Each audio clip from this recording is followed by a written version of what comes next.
Liar. Everywhere. On netrootsradio.com.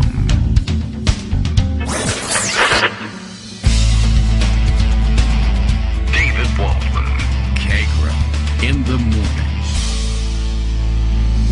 Now, here's David Waldman. Hey, good morning, everybody. How you doing? It is Tuesday, April 20th, 2021.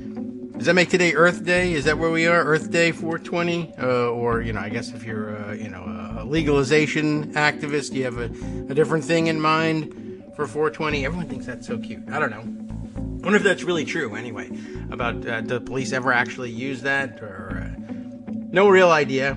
Okay, and, this is an interesting question. Justice usually in following along to make sure everything is working okay. And he gets up way early for a West Coaster just to make sure everything's working here. So throw your thanks and let's say also contributions to Netroots Radio over his way for waking up every day to make sure everything is working. But often tosses comments in there about the day's news, hints at what might be coming, for instance, on the West Coast Cookbook and Speakeasy, which follows our program. And I wondered whether this has anything to do with it. He was wondering, he's usually commenting, giving me the thumbs up that our interlude music is working. So he says, the interlude wonders if there is a pot strain called Deepwater Horizon for 420. Is there a story behind this? I'd like to know about that. Now that they're legalizing it here in Virginia, I guess I need to know what I'm doing. I was, for many years, worried, embarrassed of going to a Starbucks to order coffee that I didn't understand, and didn't know what to do in one of these places. People came in with codes, and they had all sorts of little ordering tricks, and I didn't know what was going on there. Like, I'll have the coffee with the milk in it, and then had to learn some names and things. 2-pump, hazelnut, blah, blah, blah, short, tall, long, I have no idea. So I figure if they're going to open up stores here, I'm going to have to figure out what's going on. Although I, don't really see myself visiting the stores, I guess, really, honestly, but it would be interesting to know what was going on. Okay, it's also the anniversary of Deepwater Horizon blowout. Is that true? It happened on Earth Day? How terrible. How did I not know that? All right. Well, probably from wandering the aisles at pot stores, I guess, which I didn't even do. I should at least be able to have had the benefit of doing it. All right. Well, Kagro in the Morning Show is radio show's live now. I'll just turn to Bill for this one and see if I have any idea what he's talking about. Generally speaking, between one of the two of them, I get some sort of sense of what's going on. Not that this is very confusing. The Deepwater Horizon blowout was on 420 and pot. I'm not confused. I'm just tired, I guess. The Kagro in the Morning Show is live now, and I'm going to have to do one regardless of being lost in my own thoughts here. Kagro says the unfortunate task of breaking the bad news to the viral community. COVID-19 has caught Ted Nugent 21. This is true. No cure. Thoughts and prayers, of course, as always, the appropriate response for any time Ted Nugent finds himself in trouble. Ted Nugent, to no one's surprise, COVID-19 denier. I guess I should say, now that I know for sure, and have seen reported that he's a COVID-19 denier, I say, well, that's no surprise. The surprise part is Ted Nugent wasn't already dead, and somebody figured out what's going on and reported on it. Okay, and Earth Day is the 22nd. Is that right? Okay. Earth Day is the 22nd, Justice tells me, and reaffirmed. I should have checked the all-purpose NAFTA refrigerator calendar for that. I thought that would have popped up, but today is just plain old pot day, 420. That part I knew. Or I guess I guessed, but I thought that would be just like the Earth Day activists I knew back when to make it on 420 as well, but no such luck. But hey, if you're in a state where it's legal, what's the goddamn difference to you, right? You're happy either way. As I was saying, Ted Nugent has caught COVID-19, and I'm sure is on the verge of death, or at least we all secretly hope so. I've been warned by the production staff here at the Kagro in the Morning World headquarters to stop wishing for death for people from COVID-19, and I figure that's probably good advice. So I'm whispering that I hope Ted Nugent dies real soon from COVID-19. But no one deserves it more than Ted Nugent, except for probably several other people whose names escape me at the moment. And if they crop up, I'll be wishing it quietly on them too. I'll go grab the news. I don't have a story set aside. I just happen to have seen it fly by on Twitter this morning. Who's reporting it? The Daily Beast.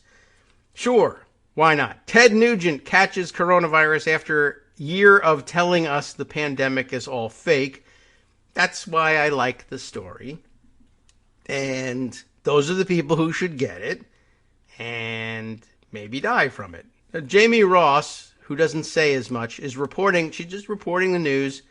She, I have no idea. I'm just reporting the news that Ted Nugent has got it. Ted Nugent, the right-wing singer, who's spent the past year boring on about his ridiculous coronavirus and anti-vaccine conspiracy theories, has announced that he's fallen badly sick with COVID-19. The only thing that really could have gone better on that is that he had accidentally shot himself. Whatever. But that could still happen too. He's very ill now, and this could happen. Since the pandemic began last year, Nugent described it as a scam, ridiculed mask wearers as sheep, and proudly announced that he would never take a coronavirus vaccine, and now he won't. But he's changed his tune, hooray, in a Facebook Live on Monday. That's what are we just calling them their Facebook Live? It's not a Facebook Live post per se. It's a live stream. Is that the terminology we're using for it? He did it in a Facebook Live, like lowercase L Live. It's kind of confusing, but all right.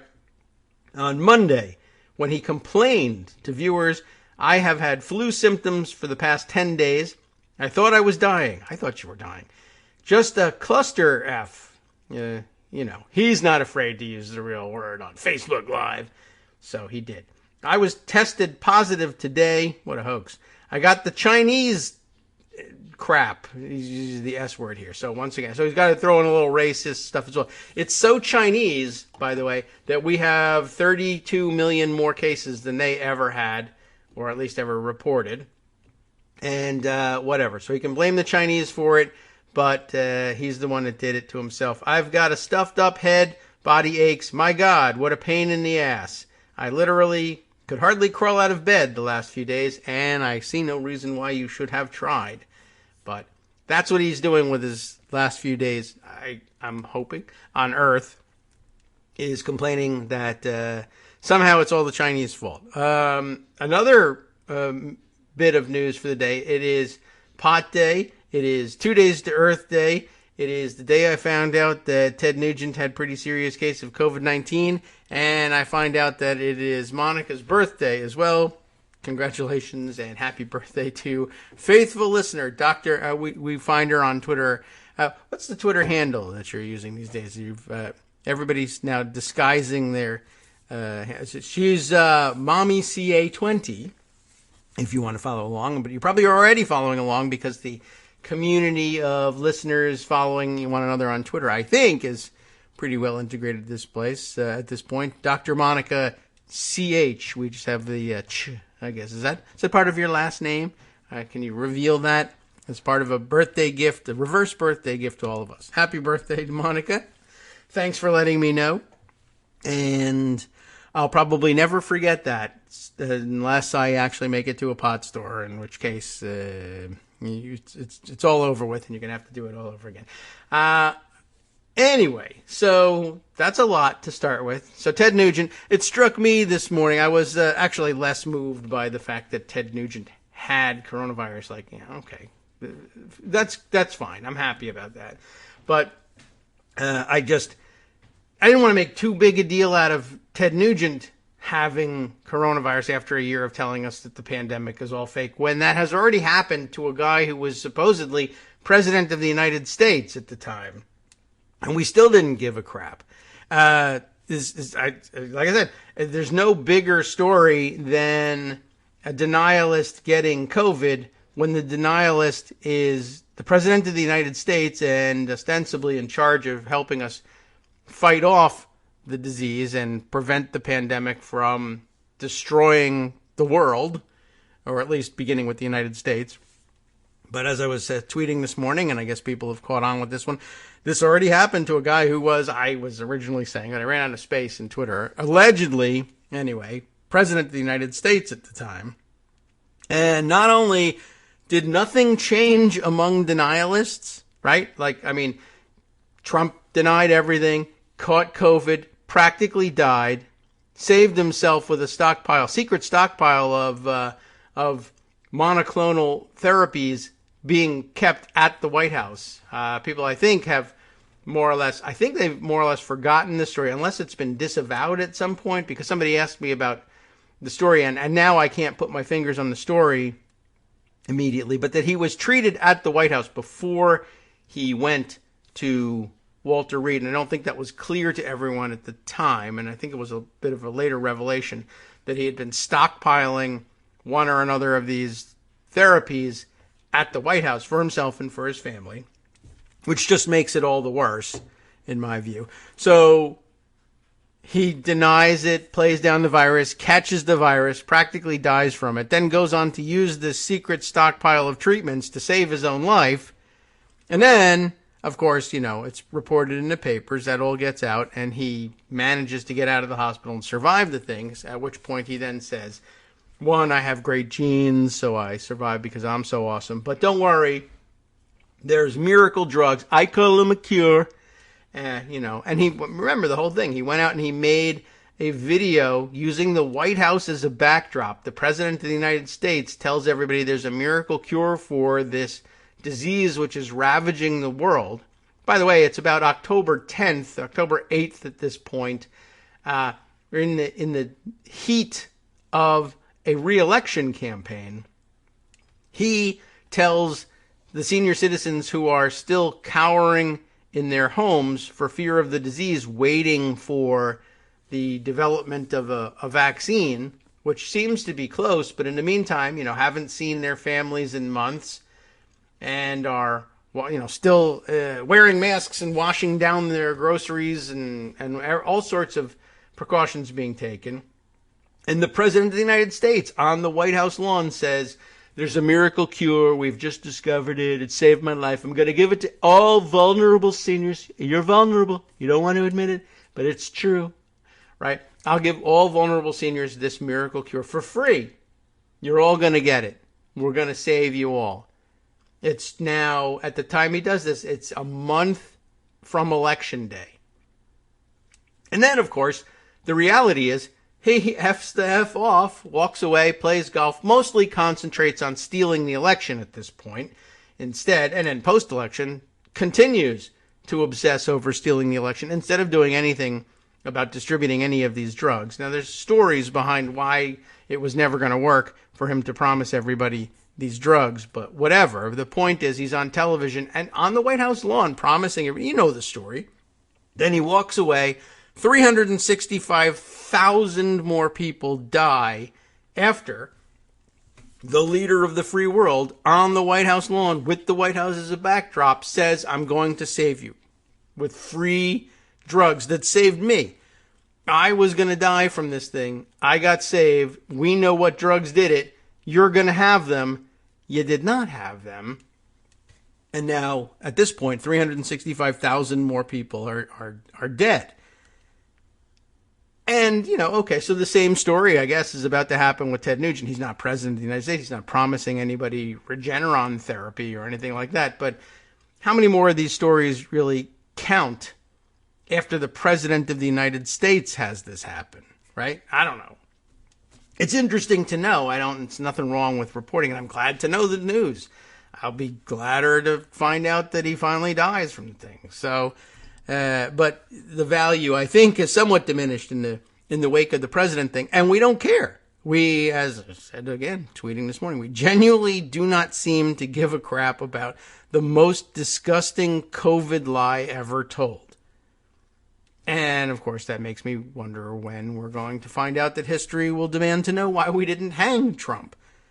The true question, my big looming question behind all of this is not, it was never, how did he survive the illness? Although, well, I shouldn't say never, because honestly, that in the days following, I was like, how the F did he live from COVID. Why couldn't he have been struck dead from COVID? I don't know whether it would have been a good thing for the country or not, but I don't know. Sort of feel like it still would have been a good thing. Certainly would have been a just thing to have happen. But anyway, that's never really my big question. Not in the wake of this thing. How did he survive the illness? My question is how, I guess, at this unique point in history, we've arrived at this situation where he was not dragged out of the White House and torn limb from limb by an angry mob for hoarding miracle treatments for himself and his family and his daughters, and I don't think he would ever give them to his sons, but I suppose, for good PR, you could say I had enough for the two of those. Those two idiots also would have gotten injected, I guess. But to say, I'll give it to every vulnerable, you're vulnerable, which makes it even worse, right? I'll give it to you all for free, and then they don't, and then hundreds of thousands of people die while he goes golfing and pretends he didn't lose the election. How did he escape the Ceausescu fate? I am baffled by this, and that'll be the real question. Not how did he live through coronavirus, but how did he live? How did he survive telling Americans that he was going to save the vulnerable senior population with miracle drugs and then not even try? I don't know.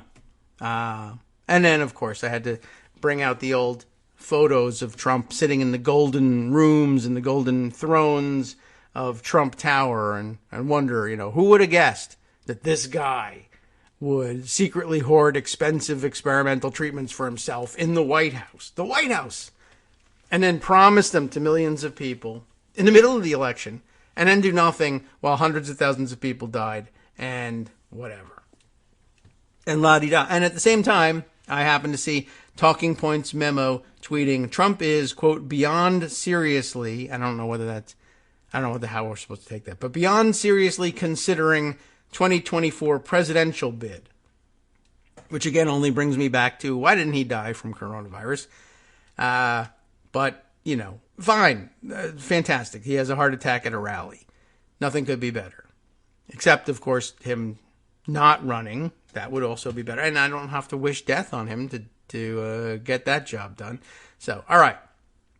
I don't know what beyond serious means. Like, I'm beyond considering it anymore. I'm not going to do it. That could be it. Anyway, speaking of presidential contenders who have died, I guess here's more news. Walter Mondale, 93 years old, has died. This not unexpected, I guess, either. I don't know how he's been lately, but 93 is a pretty ripe old age, I suppose, at this point. But longtime Senate expert as well, and a real help in filibuster reform in his old age as well. He also was one of the, as I recall, one of the key participants in the 1975 successful effort to reform the cloture rules, and ratchet the cloture threshold down from 2/3 to 3/5. That is to say, in today's modern 100-person Senate, 67 votes down to 60 for ordinary legislation, though they left the 67 threshold there for filibusters on propositions to change the rules. We've been over the mechanics of that, but he was actually quite vocal for a, at that point, long retired politician, and came sort of out of retirement and gave some testimony, as I recall, to the Senate Rules Committee on the subject of filibuster reform in the period, I would say 2010 through 2013, before they actually changed the rules under Harry Reid, or rather changed I don't want to be imprecise in the language, changed the precedents, established new precedents for cloture. But I definitely want to note the role that Walter Mondale did play in that, and wrote some op-eds at the time as well, so he'll be missed. Definitely got a bad rap, having been clobbered in the 1984 campaign, right? It was 84, wasn't it? against the resurgent Ronald Reagan, about whom we've learned so much more since then.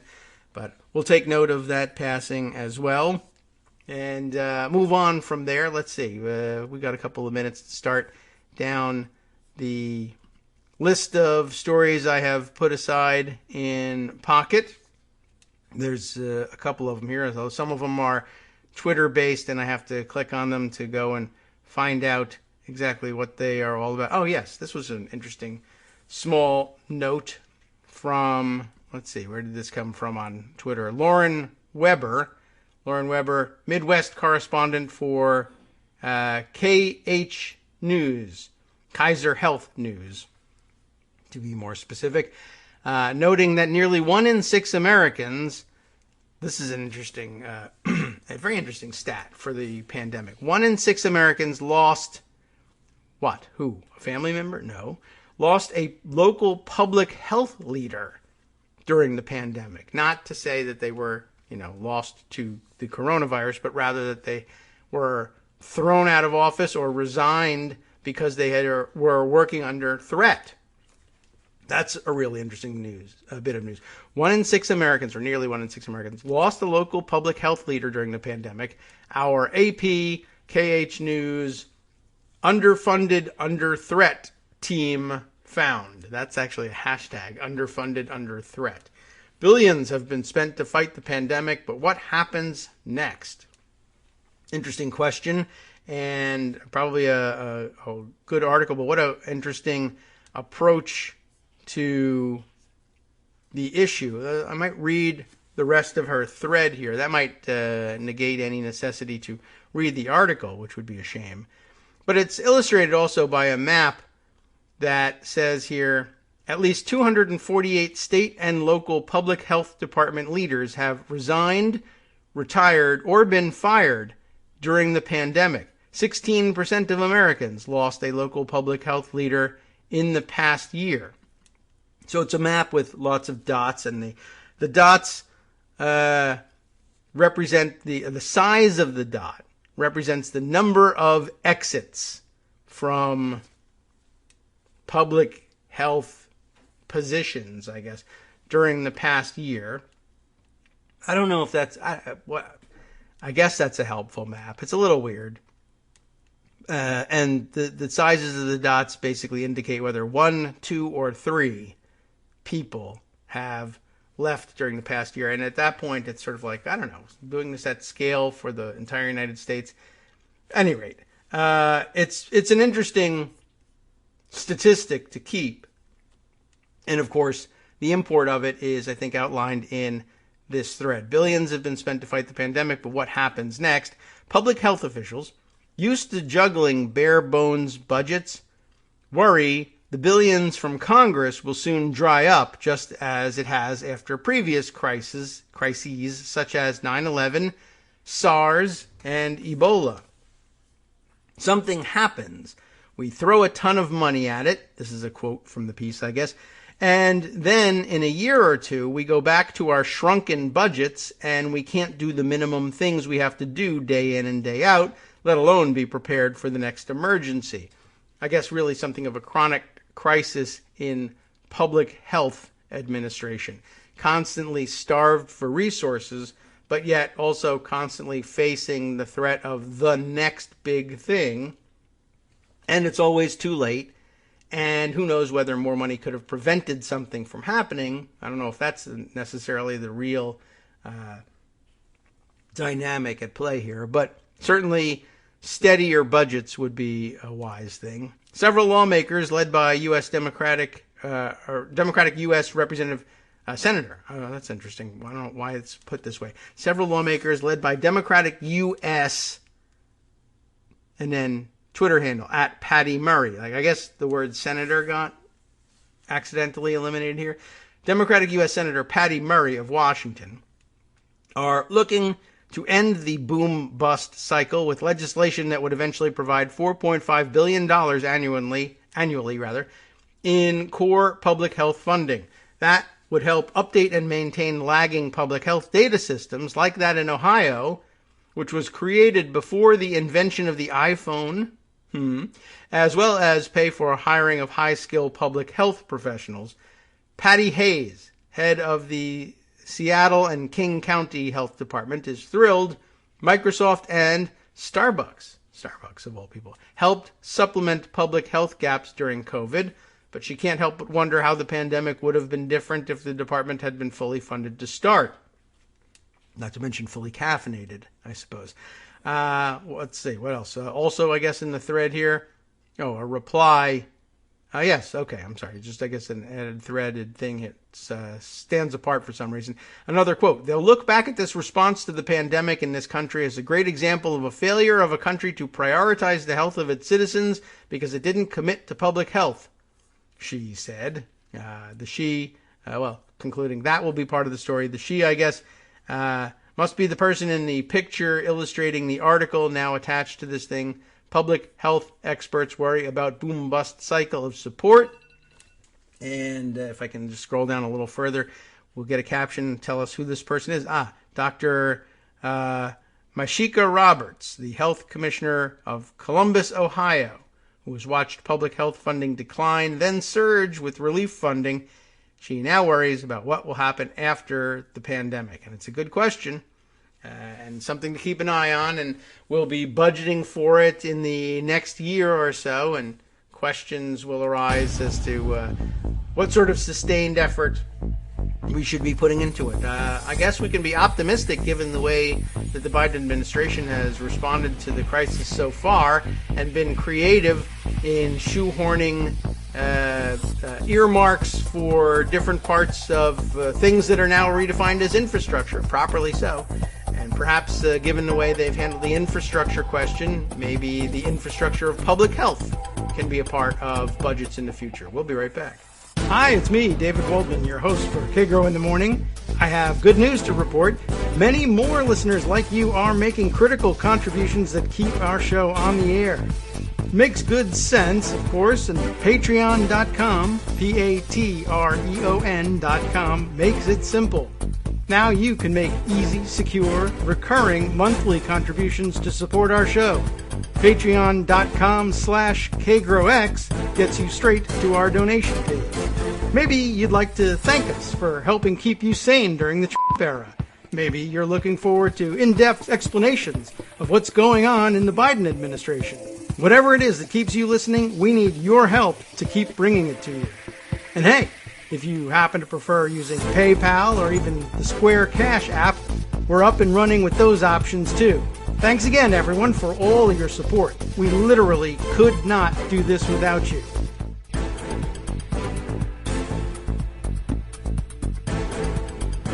All right, welcome back now to the Kagro in the Morning Show here on Net Roots Radio.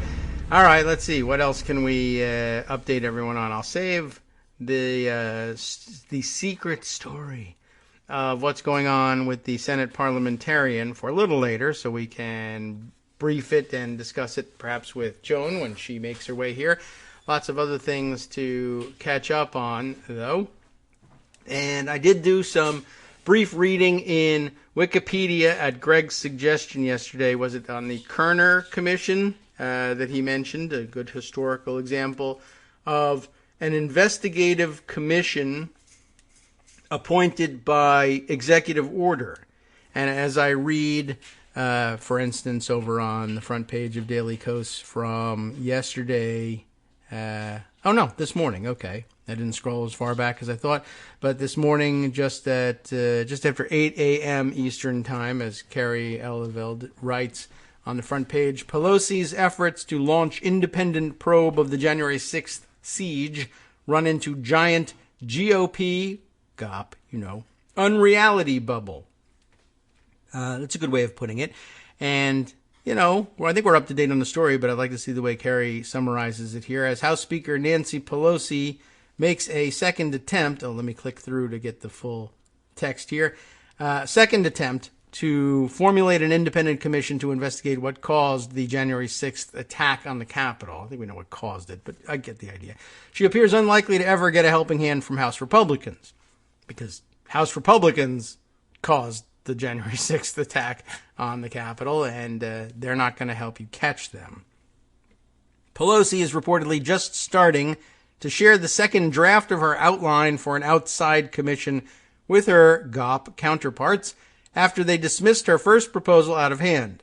Republicans said Pelosi's first attempt was too narrow in scope and too heavily weighted toward Democrats in composition, which I sincerely doubt, but could be possible.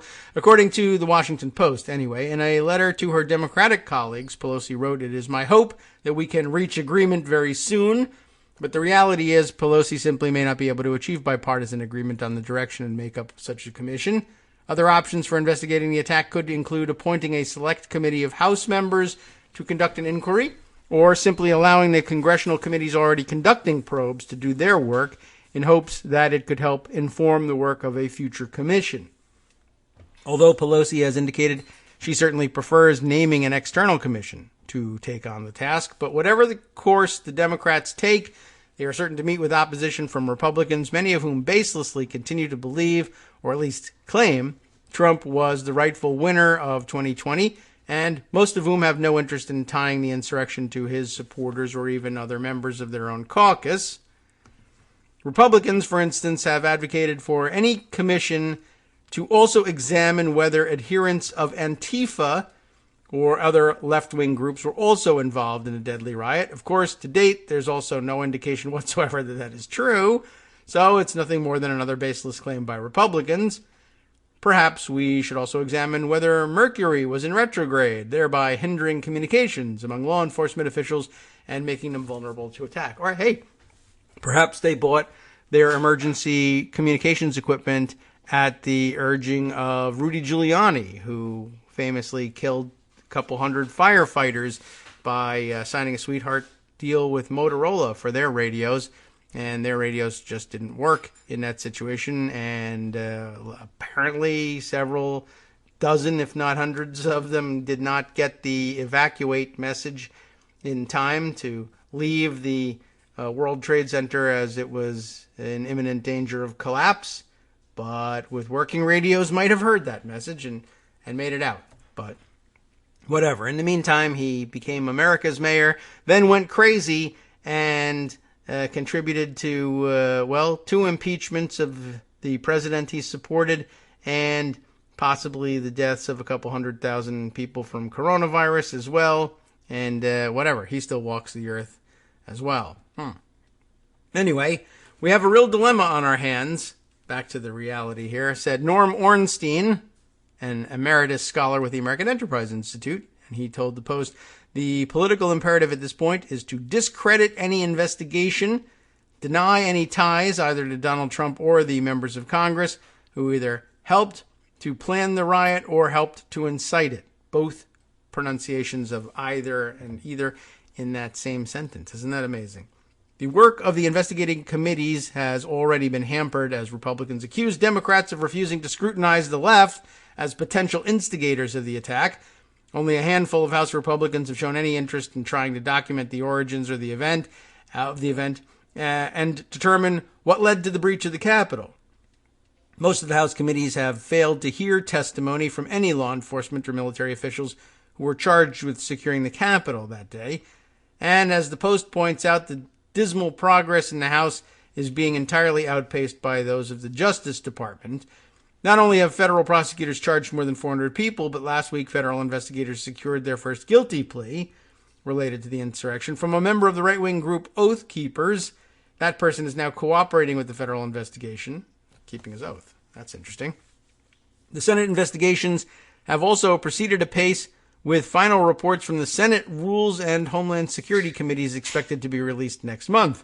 The House has traditionally been a chamber where simmering tensions serve as a roadblock to bipartisan cooperation, and partisan bickering has hindered congressional probes from proceeding before. After the jarring attacks on September 11th, 2001, more than a year passed before Congress formed an independent commission to investigate the assault, and Republicans didn't even do that one themselves. I don't think. Congressional leaders struck a bipartisan, bicameral compromise in which the commission included an equal number of Republicans and Democrats, but Senators John McCain of Arizona and Richard Shelby of Alabama, strong advocates for an investigation of the attack, had to approve at least one of the GOP picks. The Theory being that they would approve someone independent enough that GOP appointees wouldn't bog down the probe by repeatedly blocking the committee's subpoena power. Given the present state of domestic politics, it seems difficult to imagine any such compromise, particularly since Republicans appear to have zero interest in uncovering the truth behind the January 6th attack. In fact, the post-Trump era appears as if it will make previous partisan disagreements look like sandbox play. The problem now is about as simple as it is impossible to overcome. By helping Donald Trump perpetuate the completely unfounded myth that the election was stolen from him, Republicans in Congress helped create an entirely different unreality bubble their base now inhabits. Democrats are living in a fact-based reality, which used to be considered a fault, remember, by Karl Rove. So it's been a long time coming here. But we live in a fact-based reality where many or most Republicans live in a conspiracy-fueled state of unreality, making it nearly impossible to find overlapping areas of agreement, particularly on anything related to Trump, the 2020 election, and its aftermath. The several-day window following the deadly January 6th riot in which congressional Republicans flirted with a return from Mars to ditch Trump closed quickly and unceremoniously. So until Senate and House Republicans are no longer being led around by a tale of legislative terrorists, as former GOP Speaker John Boehner put it, finding areas of bipartisan compromise that align with any recognizable version of reality seems to be off the table for the foreseeable future. So, a bit of bad news on that front. But on the other hand, the Kerner Commission, mentioned to us by Greg, and he pointed us to the Wikipedia article yesterday, and I read through that pretty quickly, but the upshot of it is it sounds like it's just as simple as that, right? It was as what he was suggesting. The National Advisory Commission on Civil Disorders, known as the Kerner Commission after its chair, Governor Otto Kerner Jr. of Illinois, was an 11-member presidential commission established by President Lyndon Johnson in Executive Order 11365. I don't know what sort of nomenclature they have for reading out the numbers, but I guess it's 11365. Sometimes they just give you the number. Anyway, this executive order and established this thing to investigate the causes of the long, hot summer of 1967. That is the civil unrest, of course, in 1967, and to provide recommendations for the future. Interestingly, if you read on enough, they made some pretty startling recommendations, and then Johnson ignored them, which is a bit of an odd outcome, but I don't know. Not unprecedented, and it happened as a matter of historical fact, so there's nothing to untangle about it. But the report was released in 1968 after 7 months of investigation. For causing the riots, it blamed lack of economic opportunity, failed social service programs, police brutality, racism, and the white-oriented media. The 426-page report was a bestseller. Very interesting. So lots of interest in it, and lots of people read their assessment and prescription, which seems pretty much in line with the assessment and prescription we might get now, but this was in 1967.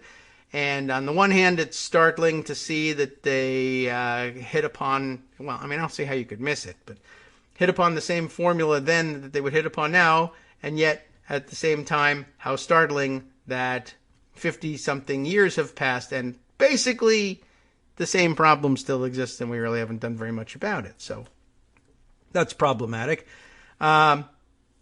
The background section is somewhat interesting too, but I guess the real upshot of this thing to me was the thing that's very important right now is if you need an independent commission and you can't get anywhere with it in Congress, then who the hell cares? Establish it by executive order. Biden can just do the same thing. So an executive order establishing a National Advisory Commission on civil disorders. Now, the question will arise, can you find Republicans worth appointing to the commission?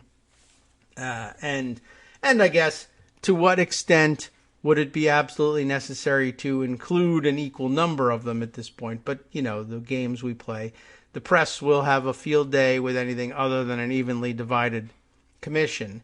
But you can handpick the members, and this executive order very plainly gave that power directly to, the president just claimed it for himself and did it. It's a very straightforward order. We can take a look at it. It's also available online, and it's not even all that long. Probably a little boring, but here it is. Executive Order 11365, establishing a National Advisory Commission on Civil Disorders by virtue of the authority vested in me as President of the United States, and that's Joe Biden now. It is ordered as follows. Section 1, establishment of the commission. A, there is hereby established a National Advisory Commission on Civil Disorders, hereinafter referred to as the Commission. B, the Commission shall be composed of the Honorable Otto Kerner, Chairman, the Honorable John V. Lindsay, Vice Chairman, Senator Fred Harris is next. For some reason, there's no line break here, but it makes it look like it's all part of, like he's the Vice Chairman of Senator Fred Harris, which he's not, John Lindsay. Senator Edward Brooke, Congressman James Corman, Congressman William McCulloch, I.W. Abel, Charles B. Thornton. I don't know whether this is somebody's very long name or another missing line break. I guess it probably is I.W. Abel and Charles B. Thornton. If I were more familiar with these historical figures, I'd be able to tell you. Or I guess the fact that there are 11 members should be able to figure this out. 1, 2, 3, 4, 5, 6, 7, 8, 9, 10, 11. Yes, there are more missing line breaks coming up later. Roy Wilkins, the Honorable Catherine Graham. Then, is this, I don't know where the line break comes. Peden, Herbert Jenkins. I think Catherine Graham is Catherine Graham, not Catherine Graham Peden, but I don't know. I'm not aware of, but there has to be a line break in here somewhere. What a weird thing that www.presidency.ucsb.edu, University of California, Santa Barbara website. You need to work on reformatting this thing. Anyway, the point is the president just says, this is who I want on it. Now, there are political considerations that go into that, and trying to divide it between Republicans and Democrats was probably a consideration, and one we'll have to consider now. But if you can hand pick the people, then you can do something like, say, I don't know. The real problem is that means what? Putting someone like Liz Cheney on it, which, while she's been consistent on Trump, she's still Liz Cheney, so I don't want to put her on anything. But it's a possibility. And then after that, what do you do? As Greg suggested, maybe Christine Todd Whitman could be available for such a thing. What do you do? Do you risk a John Kasich? Is he worth using for something like this? I don't know. Anyway, the point is the president can just do it. And it's one of the few things that I guess he can just do, and it should be sufficient. I don't know whether he's trying to stay out of the investigation or what. And maybe he feels like, well, the criminal investigating needs to be done by the Department of Justice without my interference, and that's a good position to take. But I don't know. Seems to me like the root cause type consideration could certainly be the subject for a presidential commission. The rest of the order then goes on to lay out what they can do. The functions of the commission. The commission shall investigate and make recommendations with respect to the origins of the recent major civil disorders in our cities, including the basic causes and factors leading to such disorders, and the influence, if any, of organizations or individuals dedicated to the incitement or encouragement of violence. Can't do that again? Why not? And number 2, the development of methods and techniques for averting or controlling such disorders, including the improvement of communications between local authorities and community groups, the training of state and local law enforcement and National Guard personnel in dealing with potential or actual riot situations, and the coordination of efforts of the various law enforcement and governmental units which may become involved in such situations. Sounds pretty good. Number 3, the appropriate role of local, state, and federal authorities in dealing with civil disorders, and 4, such other matters as the president may place before the commission. Perfect. Section 3 is on cooperation by executive departments and agencies, basically, I guess, saying you should cooperate when they're asking you for information. The Commission is authorized to request at the direction of the chairman from any executive department or agency any information and assistance deemed necessary to carry out its functions under this order. Each department or agency is authorized to the extent permitted by law and within the limits of available funds to furnish information and assistance to the Commission. The FBI, in particular, shall provide investigative information and assistance. Section 4, compensation, personnel, and finance. Practical questions, right? Members of the Commission who are members of Congress shall receive no additional compensation by virtue of their membership on the Commission, but, as permitted by law, may be reimbursed for travel, subsistence, and other necessary expenses incurred by them in the performance of their duties vested in the Commission. Other members of the Commission shall receive $100 per day. It's 1967. When engaged in the performance of duties pursuant to this order, and shall be allowed travel expenses and per diem in lieu of subsistence as authorized by law. And there's a 5 U.S. Code 5703 citation there for persons intermittently employed.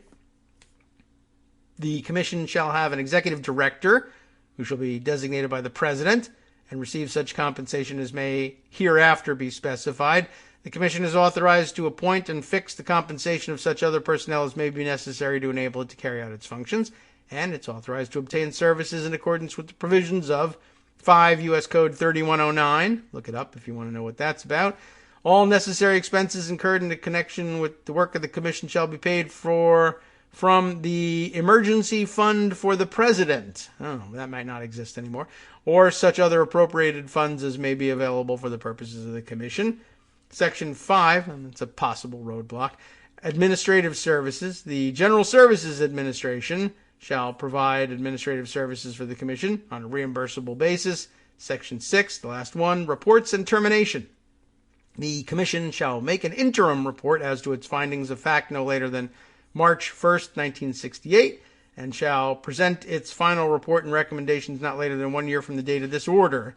It shall terminate upon presenting its final report and recommendations, the date of the order, July 29th, 1967. It even says where it was signed, the Cabinet Room, and what time, 12:20 p.m. So, very specific and very general and broad grant of powers, something that I think could very easily be mirrored in today's situation. Back to the Wikipedia article on it, just because it's interesting background. Johnson appointed the commission on July 28, 67, while rioting was still underway in Detroit. Mounting civil unrest since 1965, probably a lot earlier, but okay, so has spawned riots in the black and Latino neighborhoods of major U.S. cities, including Los Angeles, Chicago, just basically citing all the various riots involved in the run-up to this. The Watts riot in L.A. in 65, Division Street riots of 1966 in Chicago, the first Puerto Rican riot in U.S. history, good footnote, and Newark in 1967. In his remarks upon signing the order establishing the commission, Johnson asked for answers to 3 basic questions about the riots. What happened? Why did it happen? What can be done to prevent it from happening again and again? Good basic questions. The commission's final report, the report of the National Advisory Commission on Civil Disorders, or Kerner report, was issued on February 29th, 1968, Leap Day. 7 months after the start of the investigation, the report became an instant bestseller. That's interesting all by itself. And over 2 million Americans bought copies of the 426-page document. Its finding was that the riots resulted from black frustration at the lack of economic opportunity. It was economic anxiety, everybody. But real stuff. Martin Luther King Jr. pronounced the report a physician's warning of approaching death with a prescription for life. The report berated federal and state governments for failed housing, education, and social services policies. The report also aimed some of its sharpest criticism at the media. The press has too long basked in a white world, looking out of it, if at all, with white men's eyes and white perspective. The report's best-known passage warned, "Our nation is moving toward 2 societies, one black, one white, separate and unequal. The report was a strong indictment of white America. What white Americans have never fully understood, but what the Negro, the term then in use, can never forget, is that white society is deeply implicated in the ghetto. White institutions created it, white institutions maintain it, and white society condones it. Yeah. 50 years later, I don't know. And you would meet tremendous resistance in saying this. 50 years on from it.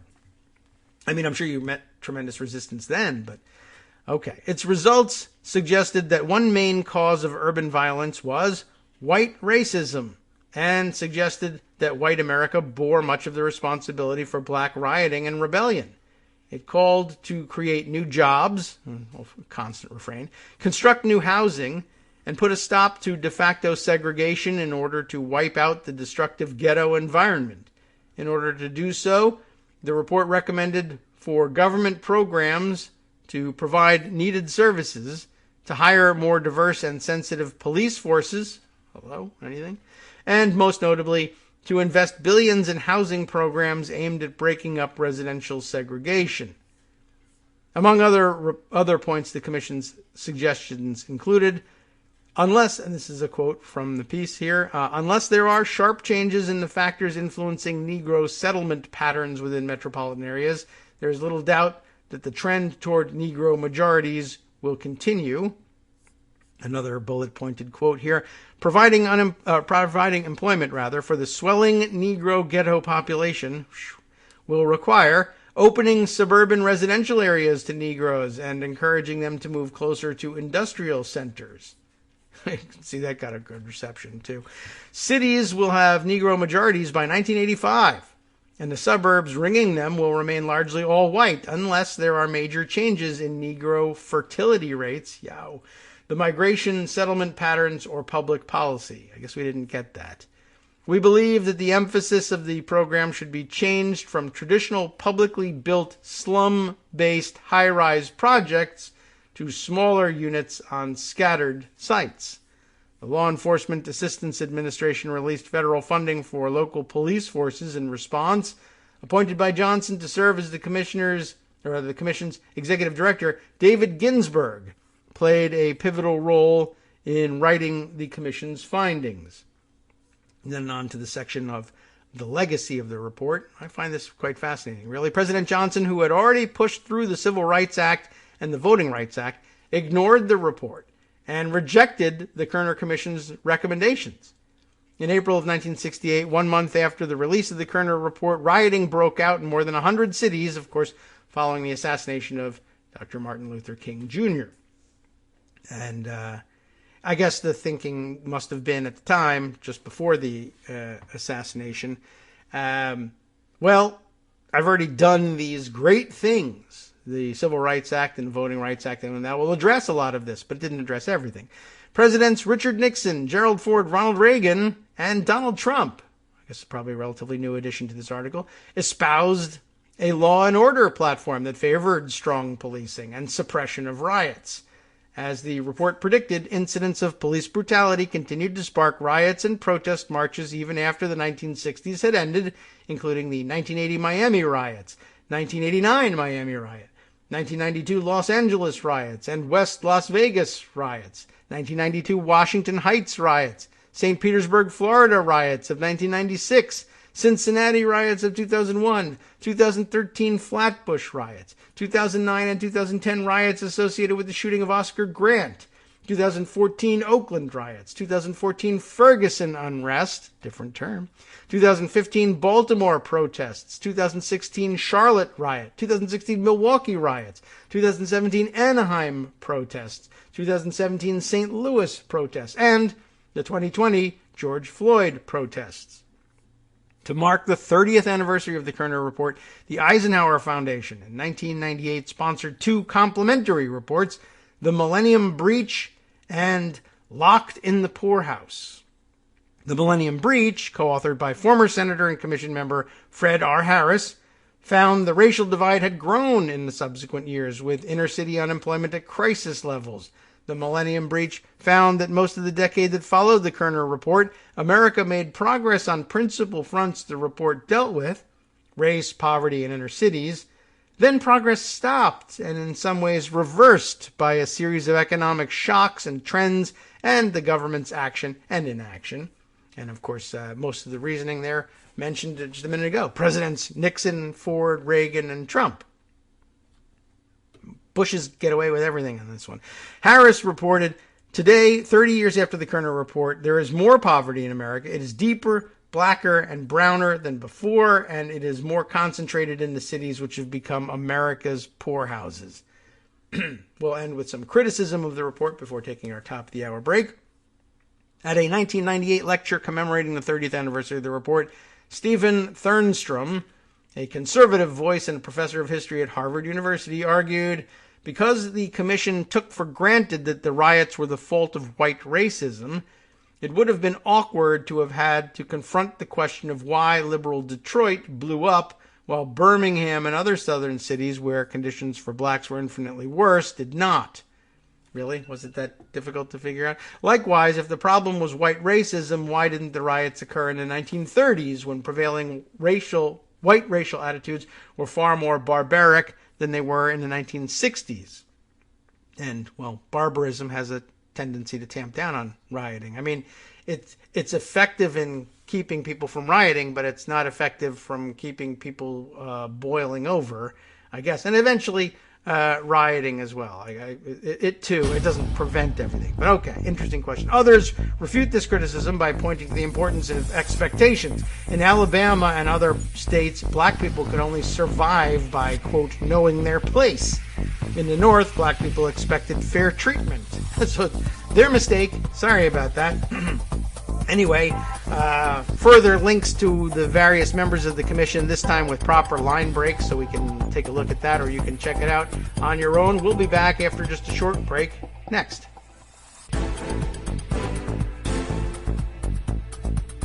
All right, welcome back now to the Kagro in the Morning Show here on Netroots Radio. So I don't know. I find this very interesting. Oh, and now I get a note here. I've had it before, but I only now noticed the note, now 27 minutes old, from Joan asking, can I share the parliamentarian link? And she wants to be, isn't this funny? She wants to be prepared for the segment. That's hilarious. Okay, yes, let me take care of that. And I know that's going to be kind of boring for you all to listen to me tap away, but she deserves to have that link. I am talking, Joan, I'm sorry I didn't notice this earlier, just about the Hills article over the weekend. Nothing new has happened, but rather the reporting on senators in the dark on parliamentarians' decision. Really just the story of how it could possibly be. There was a lot of surprise, I guess, and not outrage really, but just surprise about how many senators apparently didn't know either about the decision or exactly what it meant. And nobody really knows exactly what it means. But, well, I'll tell you what. In a few minutes, for the rest of us, we'll go over it. But for now, Joan has got the link. That will help. I hate to have her feel like she's not prepared. Although, really, there's honestly no way you can be unprepared for coming on this show. I have no idea what I'm doing on this show. The guests certainly can't be expected to know anything more. Anyway, although that's, I guess, the reason why you have guests. Well, this show has never been really good at doing that sort of preparation, or bringing in guests to inform us. I prefer to read what the guests have wrote and complain about it remotely. But every once in a while, it's a good idea to bring in another voice just for the sake of having another voice. And we have such a stable of good ones that it's usually pretty good. We get away with more and come away with more, I guess I should say. We get away with a lot here on the show, but we come away with more for having the guest voices on. All right, let me get to that in a second, but I'll finish up with what's in the minimalist backgrounder in Wikipedia. They're great for that. On the Kerner Commission.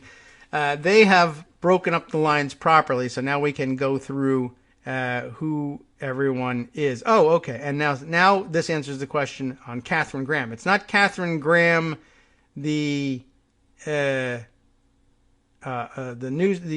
Washington Post Catherine Graham, right? It is in fact Catherine Graham Peden, but she's down at the bottom of the list, so we'll get to her in just a second. Otto Kerner, as we know, governor of Illinois and chair of the commission. John Lindsay, famously mayor of New York, vice chairman of the commission. Edward Brooke, senator of Massachusetts, a Republican, and a black Republican at that, but from Massachusetts, and, different breed of Republican just in the world in the 1960s. So we can see something about the partisan breakdown in here. And there's no indication here that it was consciously done in balance either. It doesn't appear to be the case as between Democrats and Republicans. And most of them are not sitting members of Congress, and so therefore don't carry that designation, though certainly Otto Kerner and John Lindsay's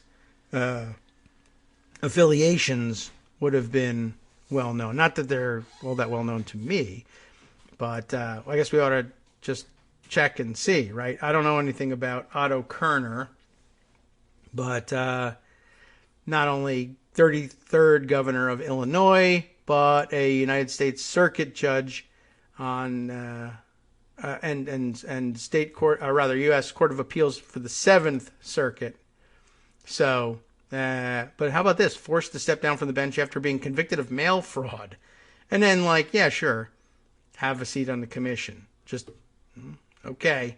Don't know how well that would fly now. As far as political leanings, I guess we could probably guess about the governor of Illinois, but probably some of you know offhand. I don't.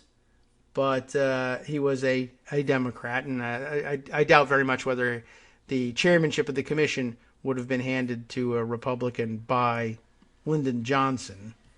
But I guess anything's possible, and thought we would check. Of course, interestingly, John Lindsay actually had political experience in both parties, as it turns out, and was a Republican at the time that he would have been appointed to the commission, and of course serving as governor, at least as mayor, part of his mayoralty, and then in the latter part as a Democrat from 1971 forward.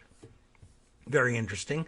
Edward Brooke, Republican, and from Massachusetts. Fred Harris, a Democrat, still then possible, a Democrat from Oklahoma. James Corman of California, also a Democrat. William McCulloch, Republican of Ohio. So, interesting composition so far. Charles Thornton was founder of the defense contractor Litton Industries, who is also an interesting selection here. Roy Wilkins, executive director of the NAACP. A more natural selection for something like this. I.W. Abel. The initials stand apparently for Iorwith, I-O-R-W-I-T-H, Wilbur Abel. And I can understand why going with I.W. on that. President of the United Steelworkers of America. Herbert Turner Jenkins, police chief of Atlanta, Georgia. That another interesting selection as well, but got to be some police representation on this, I guess, if you're looking for some sort of rounding of the commission. Catherine Graham Peden, Commissioner of Commerce from Kentucky. Not Catherine Graham, the newspaper magnate. And David Ginsburg, of course, the commission executive director, appointed by Johnson, mentioned earlier. Founder of Americans for Democratic Action, among other things, with his own profile here.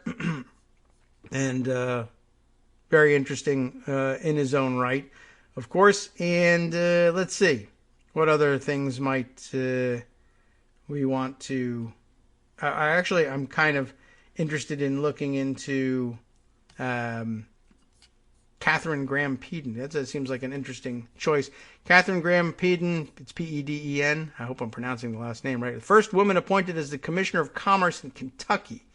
She was engaged in economic growth policy making at the national and state levels in the 60s and 70s, appointed to advisory positions by Kennedy, Johnson, and Carter during a time that few women were selected to serve in these positions. First woman in Kentucky to win a statewide Senate primary as well, a Democratic operative in those days. So an interesting and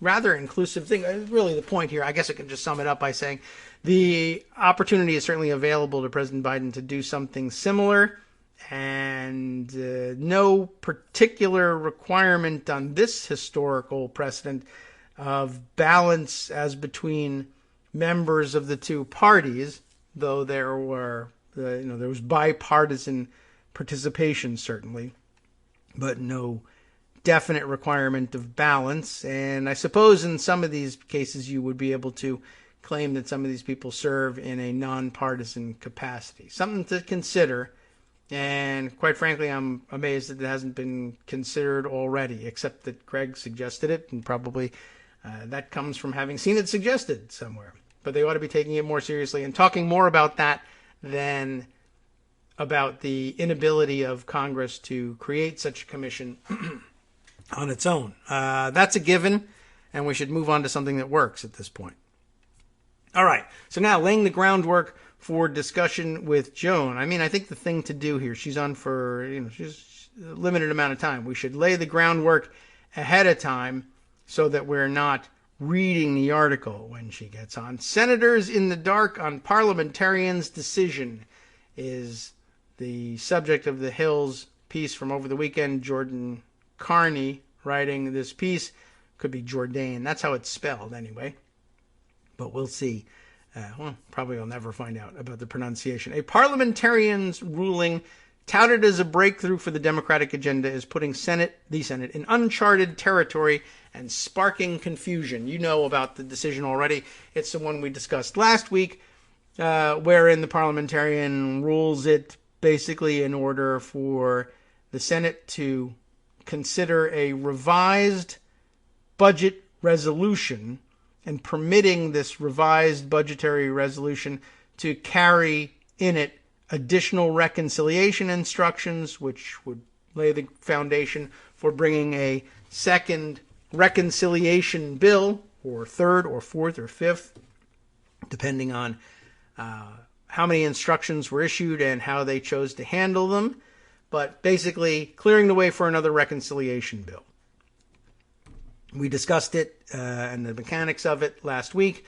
This article is about I think relevant to the relationship that we as constituents and activists have to our senators when something like this happens. I'll read through it and then we'll discuss it when Joan gets here. More than a week after parliamentarian Elizabeth McDonough signaled that Democrats could have more than just two shots this year at using budget rules to bypass the 60-vote filibuster legislation normally must clear to become law, senators say they are largely in the dark about its ramifications. Democrats say they haven't seen the formal guidance, don't totally understand the mechanics, and that it hasn't really been discussed by members beyond a surface level. That might be surprising to some of you. Asked if he understood what it meant, Senator Tim Kaine of Virginia said, not completely. And it's probably a pretty honest answer, but that probably surprised some people. And who understands it completely? We haven't done anything with it yet. There's nothing to understand so far. We did have the beginnings of a discussion about it, but we didn't get into a discussion about, okay, well, what does this mean for infrastructure, Kaine said. Because at this stage, they're still simply formulating what they want to do on infrastructure. And later, they'll consider, well, how do we want to move it mechanically? It's understandable if they haven't had this discussion yet. Senator Chris Coons of Delaware said he also didn't understand what the signals meant in practice, with Democrats getting a "this really isn't all that clear yet" response. McDonough told Democrats over the recent 2-week recess that they could revise budget resolutions, which are used to greenlight bills passed with only a simple majority under the arcane process known as reconciliation.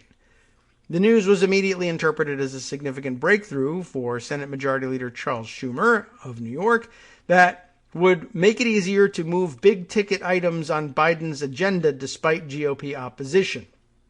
And quite honestly, you should also note that there's GOP opposition to small-ticket items as well. The ticket isn't really what creates Republican opposition, though that's the excuse they usually latch onto. They oppose items on Biden's agenda so that Biden doesn't get credit for anything, so that they can win back the White House and Congress in the interim. So the ticket doesn't have much to do with it, but that's traditionally where the fault is laid. But Democrats haven't explained exactly how the process might work, and they don't seem to understand the process that well themselves. Schumer, asked what the ruling might mean this week, signaled that it was less of a panacea that would smooth the way for Democrats' big and bold agenda, and more the first of potentially several negotiations with the parliamentarian's office. He said the language in Section 304 of the Congressional Budget Act, the law that allows budget reconciliation, says you can entertain more than an additional reconciliation bill. Now, how that happens, in what way that happens, we have to have some discussions with the parliamentarian, of course, and we have to decide how to use it, Schumer told reporters. Kaine predicted that Democrats would likely have a discussion, but the guidance so far was, quote, a very preliminary sort of like there is an option that's available. Senator Chris Murphy of Connecticut said it was briefly discussed at a closed-door caucus meeting, but not in any detail. Senator Ben Cardin of Maryland, echoing several of his colleagues, said he hadn't seen the ruling and predicted most Democrats wouldn't see it, I guess, or wouldn't have seen it at that point. I'm not sure we're ever going to see a ruling as such, Cardin said, adding that it would instead be additional conversations. But there are a host of unanswered but important questions, including if Democrats could have unlimited attempts at governing through reconciliation, or any time restrictions on when or what it could be used on. What? Any time restrictions, I see, on when or what it could be used for. That is a window of opportunity that might close on them if they wanted to use reconciliation. House Democrats are also in the dark, and Speaker Nancy Pelosi refused to weigh in on the potential implications. We are waiting on guidance from the Senate as to what that actually means. As I've said to you before, I don't get involved in their rules, and they don't get involved in our rules, she told reporters. Republicans have questioned how much more leeway the ruling, which they characterized as limited, gave Democrats. I was asking Robert Duncan about that, and I don't really think it gives them a lot of extra tools that they wouldn't otherwise have had being in the majority, because they can do multiple budgets and get enough reconciliation instructions out of it to do a lot, said Senator John Cornyn of Texas, referring to a GOP leadership aide who, among other responsibilities, gives Republican parliamentary guidance. I think that's actually largely correct. A GOP source characterized it as a relatively narrow ruling that says Section 304 of the Congressional Budget Act, which says a budget resolution can be revised, can include reconciliation instructions. Sure, easy, I think. I don't know. It seems simple to me. The ruling doesn't say anything about being able to use it for fiscal year 21, the source said, referring to the fiscal 2021 budget that Democrats already used to pass coronavirus relief. Of course, what budget do you think we would be revising? 1942? 2028? No, it would be this one. Anyway, the ruling doesn't say anything about you can use it for that. It also doesn't say that it can be used for infrastructure, the source added, which, why would it? Referring to the priority that Democrats are also likely to try to pass under reconciliation. There's no reason to believe that it would say that, though. It was not part of the question.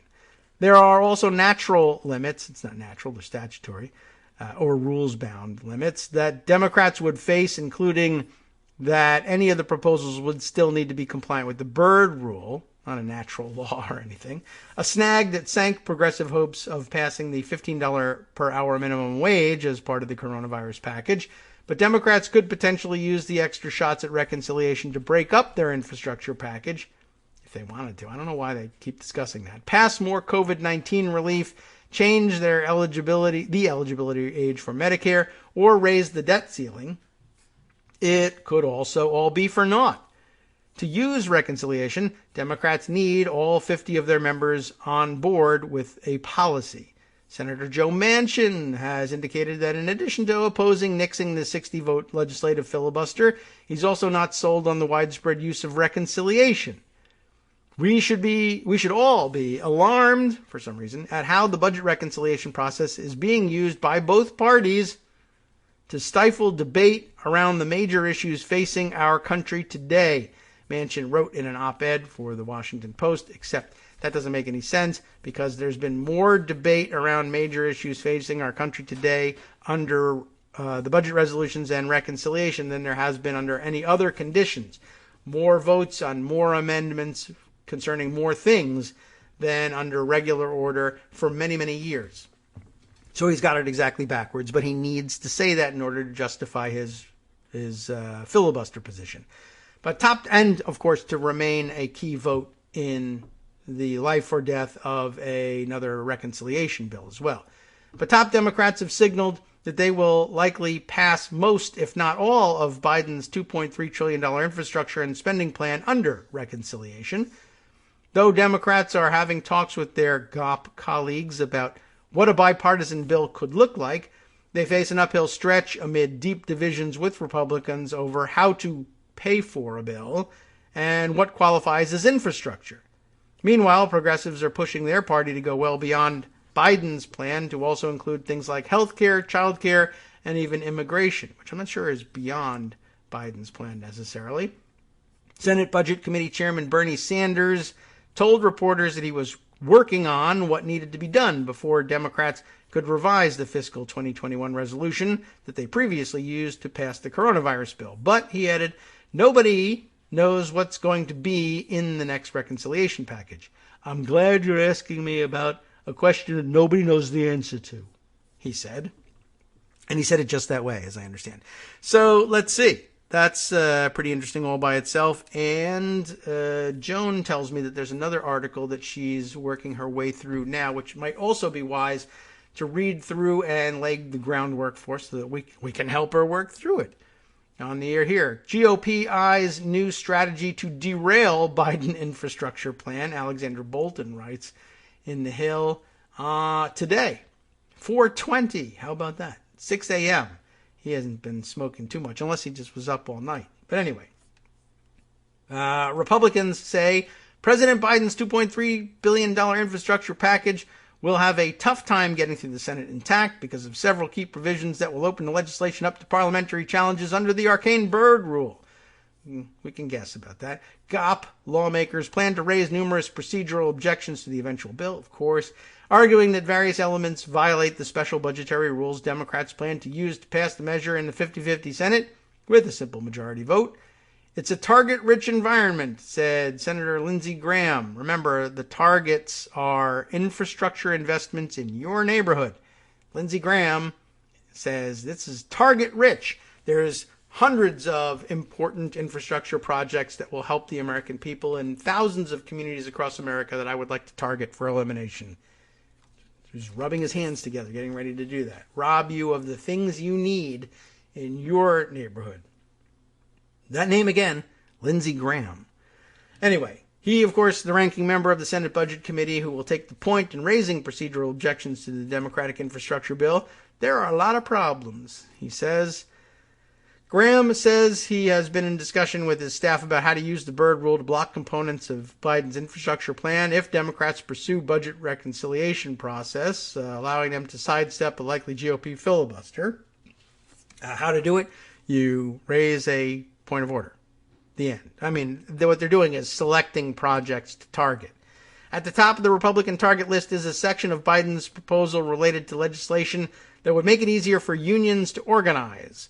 A top Democratic policy goal after Amazon soundly defeated a union drive at an Alabama warehouse this spring. Parliamentary experts say Biden and Senate Majority Leader Chuck Schumer are looking to use the Senate budget reconciliation process in aggressive new ways that will set precedents. Hooray. A lot of this infrastructure stuff hasn't been adjudicated in the past, said James Wallner, a former Senate GOP aide and Senate rules expert. What's interesting about reconciliation now is that it's being used for purposes completely unrelated to what reconciliation was intended for, he said. I doubt that. No one is under the illusion that the reconciliation process is being used for purely fiscal policy reasons anymore. It's a way to get around the filibuster. Well, that's surely true. But it was always a way to get around the filibuster.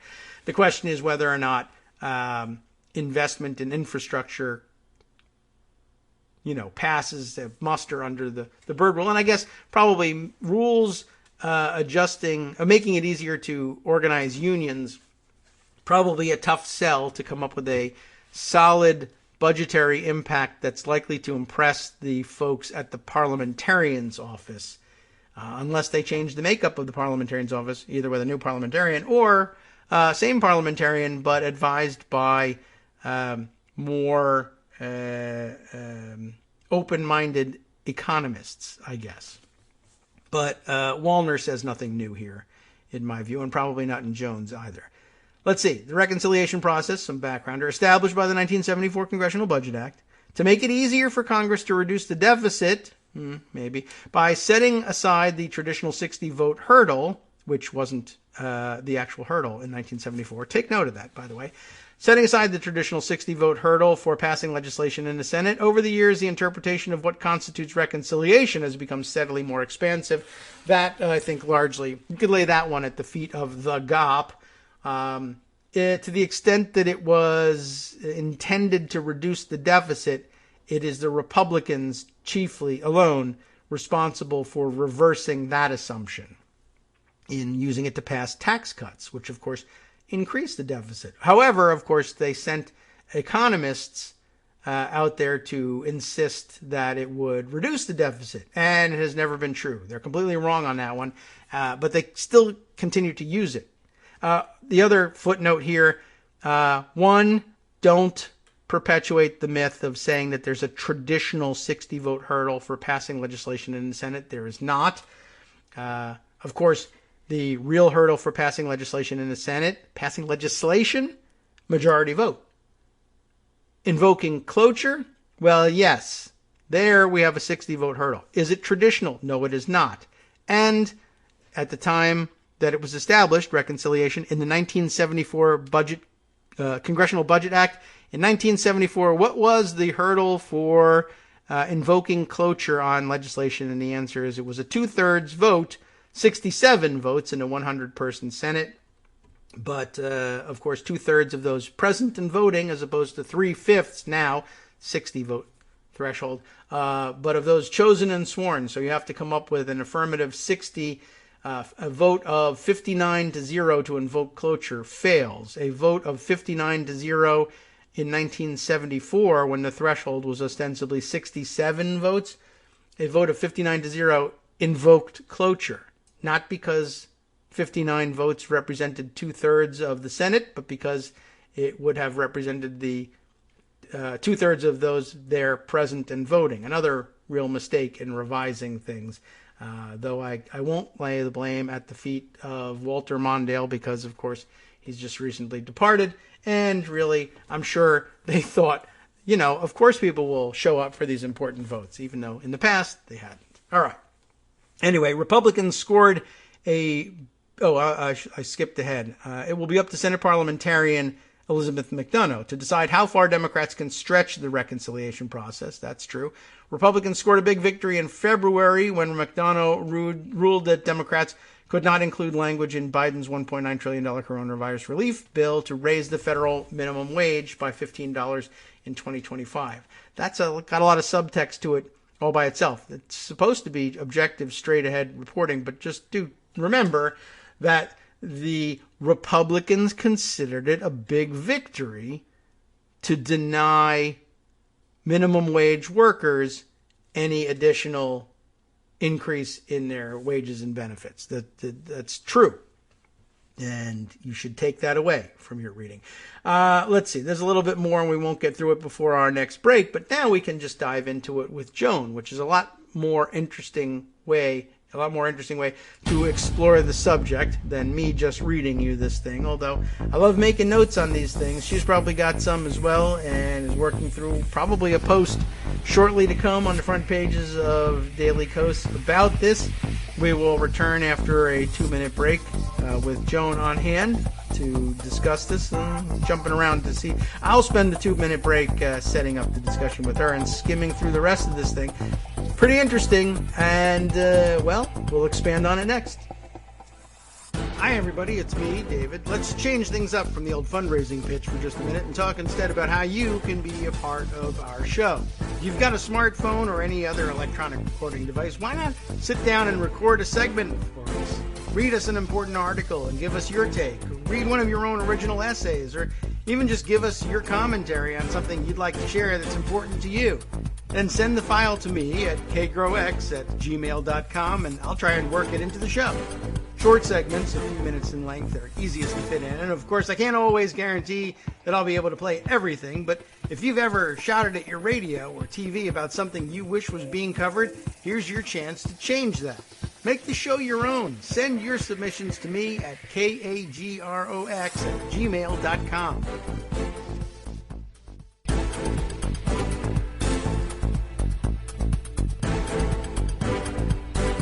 All right, welcome back, everybody, to the Kagro in the Morning Show here on Roots Radio, and now the Joan in the Morning Show, because Joan's here. Hi, Joan. How are you? I am fine. Good morning. Good morning. We can get right to it. One, of course, Walter Mondale has died, but yes, that was. Did you? Oh, mm-hmm. When was that? It was at a Frank Church Gala. It used to be Jefferson Jackson dinner, but now it's something else. It's been renamed. Yeah. And it was, gosh, I was still a teenager. I think it was 1980 or 81. I think it was post vice presidency. Mm-hmm. Okay. Very nice man. Yeah. Very nice man. By all accounts, yes, true. I've been thinking about him in terms of his role in revising or reforming the filibuster. He was one of the leaders of the 1975, the last successful actual rules change on the filibuster. And just happened to see that go by on Twitter, as a matter of fact, pointing to the New York Times profile on him, and John Harwood saying one of Mondale's proudest legislative accomplishments, he said, was leadership role in making it easier for the Senate to cut off a filibuster with 60 votes rather than under a rules change, rather than the 2/3 vote previously required. Although, yeah, unfortunately, the big hole in it was the compromise, which I think was largely Byrd's doing, of insisting on that 60 votes from among the full membership, or rather 3/5 of the full membership of the Senate had to be on board with cloture, as opposed to 2/3, yes, but only of those who bothered to show up. I think that was probably a mistake, but. And it also, isn't that when they established sort of the 2-track thing? Thereabouts, yeah, right about the same time. You time could have period. the silent filibuster happening in the background while other action went forward, which really was huge encouragement to say, all right, it's not costing us anything to say we're not going to let this pass, so we're not going to let this pass. Right. So, yeah, I think that was largely, well, I'm sure Byrd had a lot to do with that, but I think that was Mansfield's doing as majority leader at the time. But still, that would have been in consultation with Byrd for sure. What can I tell you? He was a kind of a conservative guy institutionally. What an institutionalist, Robert Byrd. In that sense, I'm willing to let him share the title with McConnell, who's not really an institutionalist, but both made some serious errors for the future of the United States, I think. But I think Byrd made errors. Yeah. Okay. Assuming that there wouldn't be a McConnell coming forward. McConnell's just evil. Good point. Yeah, I mean, he's sort of doing those things on purpose. I don't think it occurred to Byrd at the time that people would be... that there would be people coming to the Senate to obstruct and to derail and not to actually govern. Yeah, that's the point. I mean, he wasn't beyond obstruction himself as a legislative tactic, but as a legislative tactic, a governing tactic, as opposed to, I'm not going to address this issue ever, and I'm not going to let any of you address it. I think he would have found that to be enormously dishonorable, but, well, his time had I think he passed, probably would have felt some qualms at the tactics with the judiciary as well. Yes. I don't think Byrd would have been willing to go along with not giving a president a Supreme Court nominee for 8 months. Yeah. I think you're probably right about that, and he would have been pretty offended, I think, at that. Not that he would have been able to fix it necessarily, not from the minority anyway. But yeah, that was a big part of the Mondale legacy, I guess, by his own telling. So, that's certainly part of the story today. And now we're thinking about reconciliation and its use. I was struck by that first article that I shared, not so much because there was any information in it, but really what it illustrated to me was something that I learned during the filibuster reform, I guess lobbying, for lack of any better term for it. And it didn't feel like lobbying, but it really was, I guess. But going and speaking to senators and staffers about how the precedents could be used and reset to lower the threshold. What eventually became known in the common parlance anyway as the nuclear option, and the change that made it possible for the presidents to get their judicial and executive appointees approved by simple majority vote on cloture.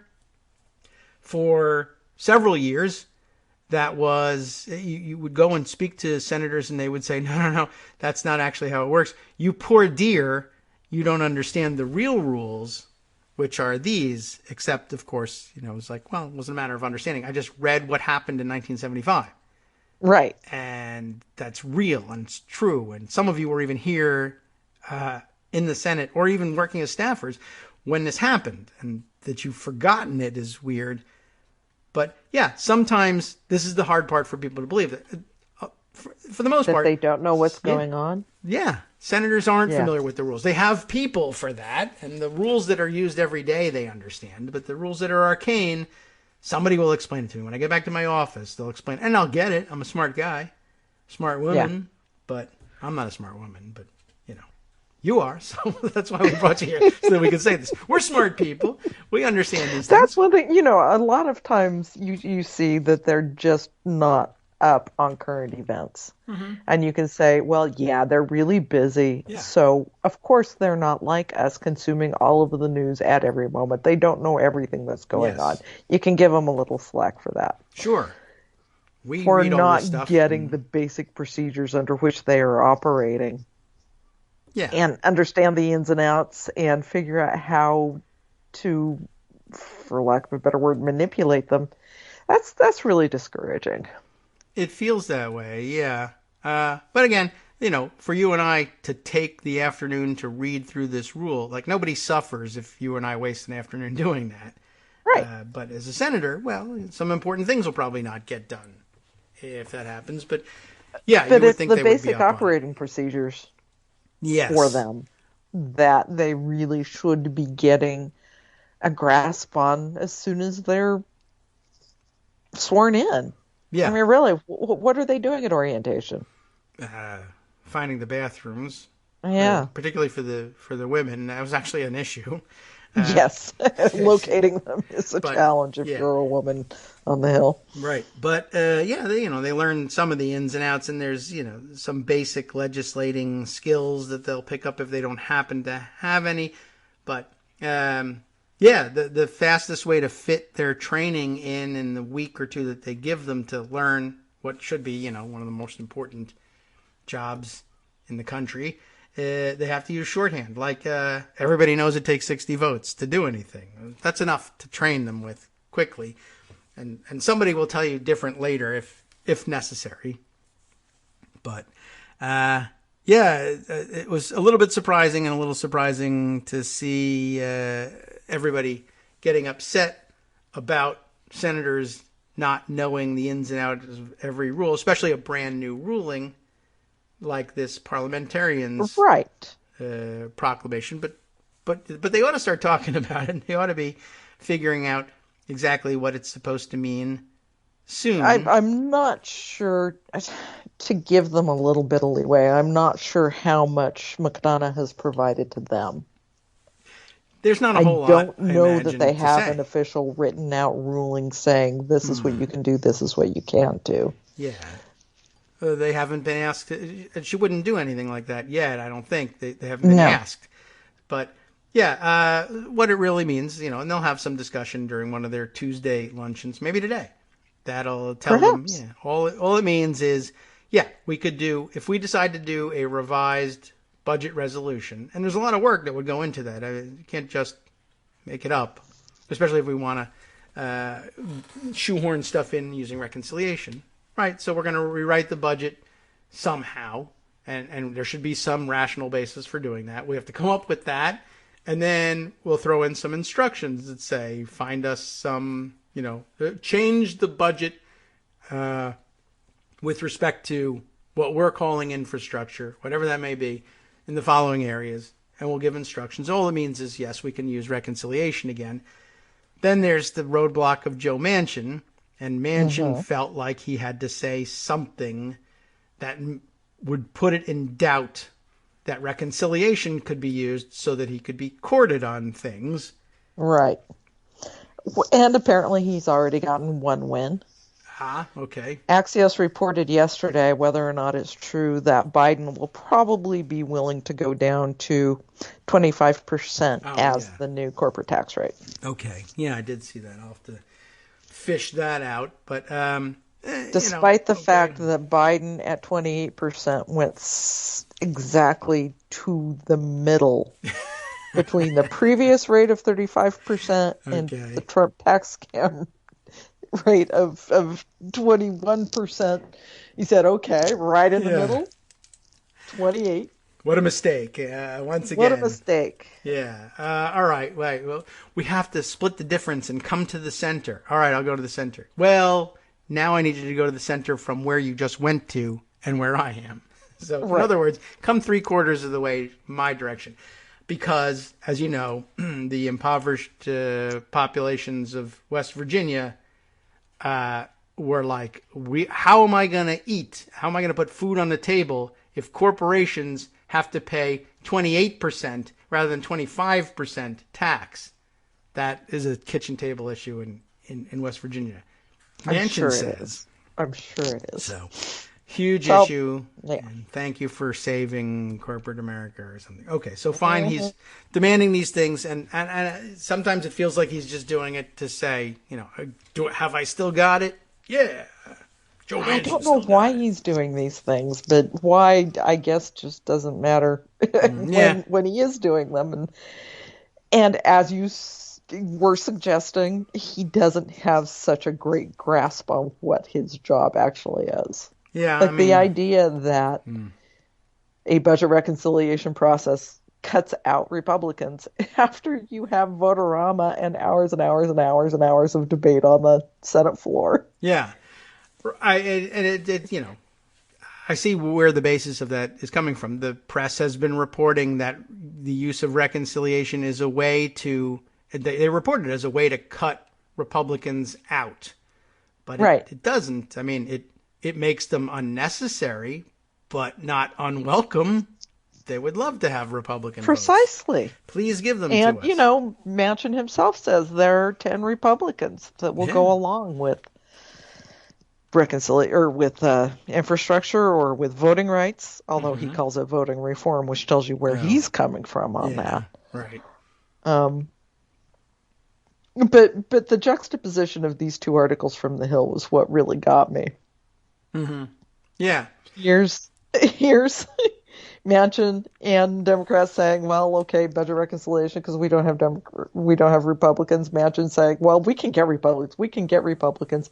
Before they even have anything drafted in writing, Lindsey Graham is figuring out how to blow it up. Yeah. What more evidence do you need, Joe Manchin, that there are not 10 Republicans who are before it's even out the door? And this is the bill that can be most helpful to them. This is the bill where they can get lots of juicy stuff to bring home to their people. if they play along. Biden's perfectly willing to have them do this. He wants to have more projects. And here they are saying, yeah, nope, we're figuring out how to kill it. Yeah. So he's, as he said, is in a target-rich environment, Lindsey Graham said. Target-rich environment. And well, so there's targets everywhere. I bet there's a partisan color to the targets he's picking in this target-rich environment, though. I would guess so. Despite the fact and it's labor. It's primarily the stuff that is going to provide good family wage jobs and the ability for people like home care workers, who are some of the most marginalized among us, to organize, to get paid a living wage, and to have some dignity at work. That's their first target. That's, of course they would go there. Lindsey Graham, by the way, I guess prior to the Trump presidency, Lindsey Graham probably would have been one of the 10 names that Joe Manchin might have thrown out for the people he hoped to bring across the aisle for these votes, too. But now he's Trump perverted and has gone crazy. And I suppose as chairman of the Budget Committee, it would probably fall to him to pick the targets, too. But that still would have been an issue. But yeah, it's interesting. I don't know who the 10 Republicans he thinks he can pull across the aisle are, but Lindsey Graham used to be on that list all the time and would never deliver. Yeah. But now, I guess, people are, attuned to the idea that he won't be one of the 10. Not that there are 10, but. Hard pressed to say that there are 3. Yeah. You would look and say, okay, Romney, Collins, Murkowski. Yes. And out of those 2 or 3, you have maybe 2. Yeah. For real. Perhaps. Murkowski and Romney. Yeah. But Murkowski's got this big fight at home with Trump versus McConnell versus Rick Scott and her, trying to figure out, is she going to get the endorsement of Senate Republicans? Is Trump going to still be fighting, or what's going on? I mean, Murkowski right now, as she's trying to figure out if she can continue to be a Republican in Alaska, isn't going to be sticking her neck out for Joe Biden. Yeah, likely not. So, yeah, much more difficult task. And Romney, no. I mean, he's not going to help organized labor. No real reason to believe that would happen with him involved. Well, so, Joe Manchin is proving himself to be phenomenally out of touch with actually what's happening around him. Yeah. I mean, he still may be the only Democrat that they can produce from West Virginia, but I don't know that it's too much to ask for somebody who actually also has an understanding of the job and how it works. It'd be nice. Yeah, but it might not be what we have. No, it's not what we have. Unfortunate. Yeah, and he's just got a very weird view of these things, and as you mentioned, the idea that that we're somehow hearing from or not giving enough voice to Republicans by adopting legislation under the procedure that allows them to just keep introducing amendments sight unseen and without debate. I guess he would say, well, see, we're constricting debate. Now, there's plenty of debate. There's 50 hours of it on a budget and 20 hours on reconciliation, and you used it all. And we still didn't stop. And the Republicans can come to the floor and say, I propose ban abortion, and just put it in as a amendment. It won't pass, but, can they do it? Yeah, sure. Did they do it? Yeah, they keep doing it. So what's to characterize this process? Well, they got one win in COVID-19 relief I'm having a hard time this morning remembering what all of our bills are called. The American Rescue Plan, okay. Yes, the COVID-19 relief. Yeah. It was Rob Portman who got Manchin to jump in and oppose the unemployment compensation stuff to cut down from $400 to $300 a week in expanded unemployment and to end it in September as opposed to October. That was Portman's thing, and he was the one who convinced Manchin to, after everything had been decided, the bill was on the floor, have Manchin step in and say no. So it's really more opportunity for him to be the kingmaker on the floor on C-SPAN 2 in front of everybody when we work under reconciliation procedures.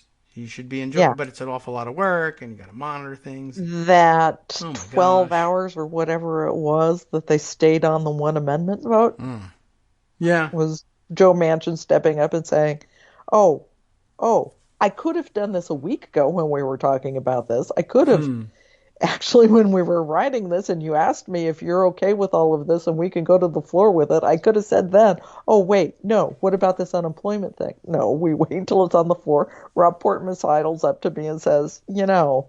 Yeah. And here we go. So, I'm not certain what his opposition is, but he's fighting a rearguard action, I think, on his position on the filibuster reform. So, I mean, I guess in some sense, maybe this is just a signal that he still feels that pressure. So it could be. Of course, and then we haven't even talked about the problem that is Kyrsten Sinema.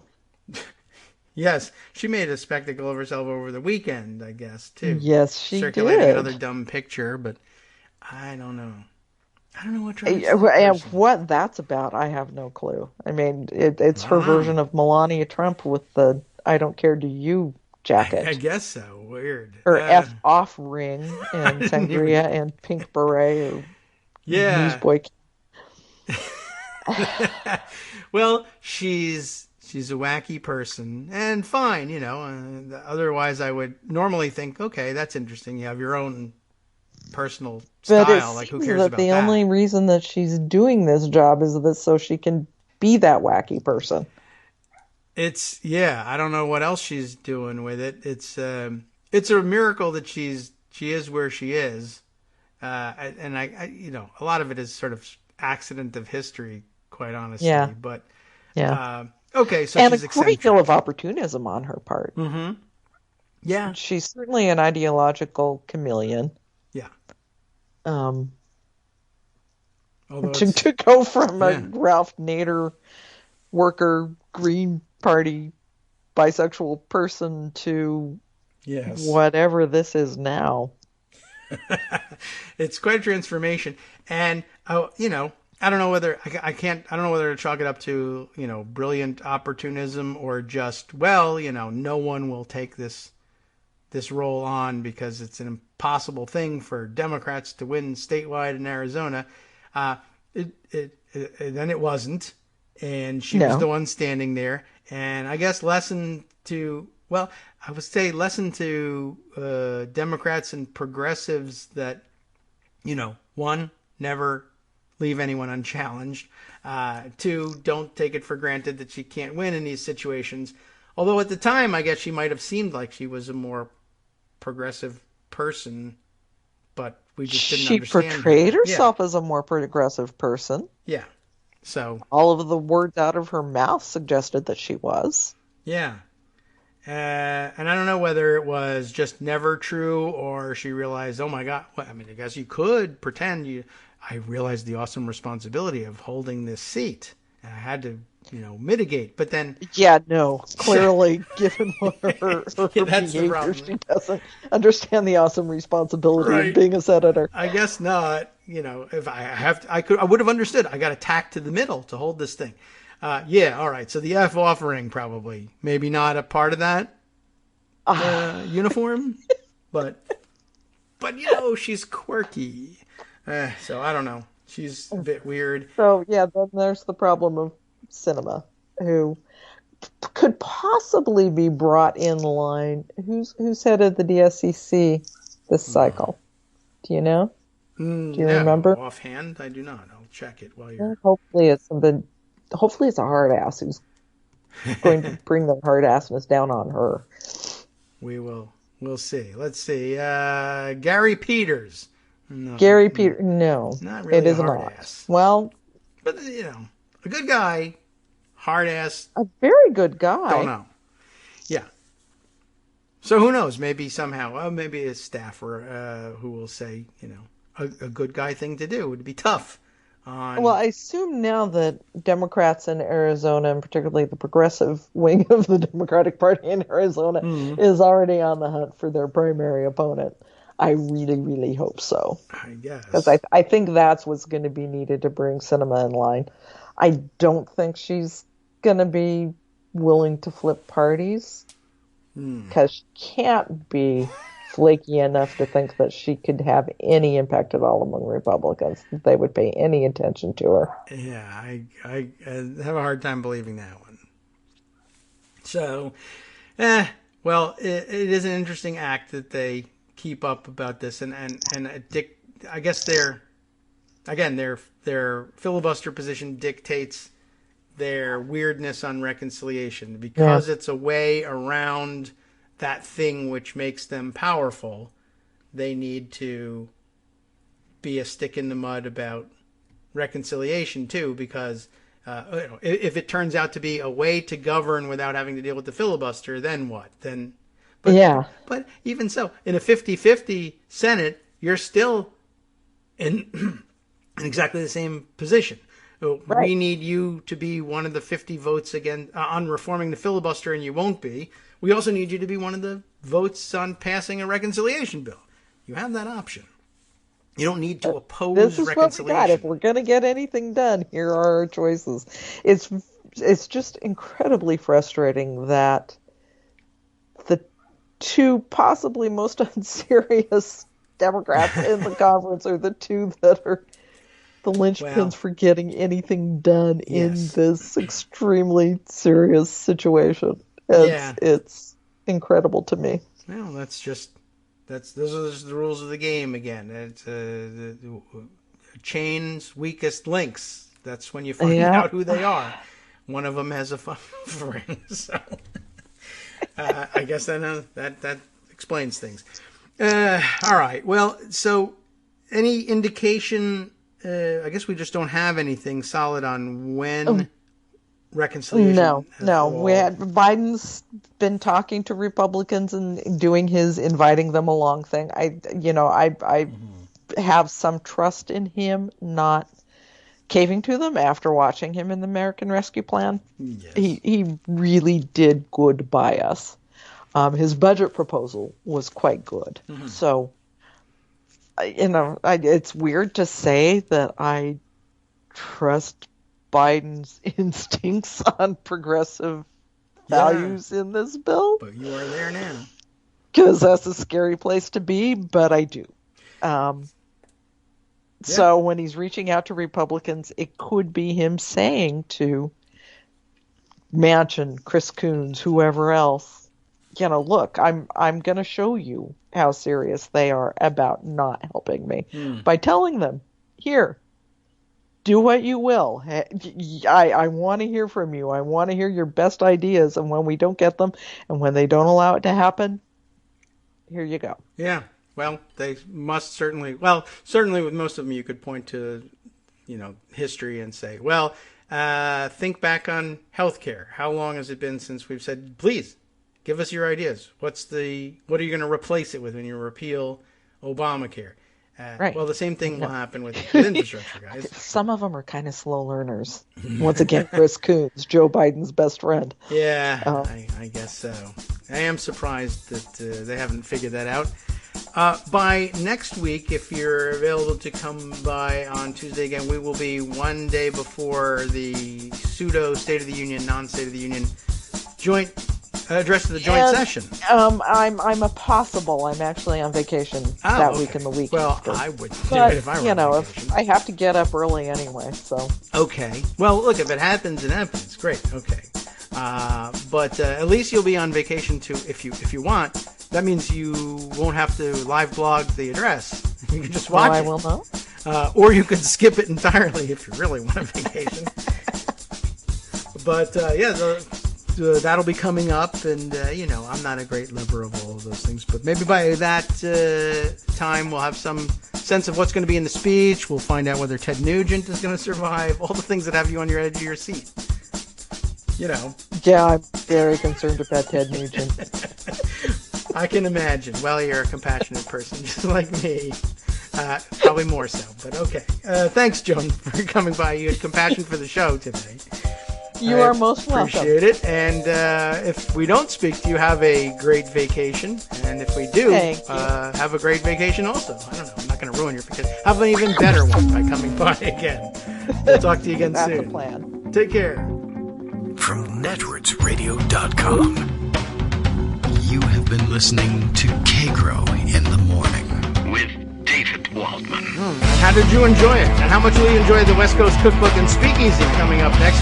Justice Putnam will bring you his collection of stories. Hopefully none of them will actually have to be wasted on Ted Nugent. What have we got? Oh, well, he'll be offering a bit of a profile of Walter Mondale, which is something we didn't do today, but perhaps he will take care of that for us next.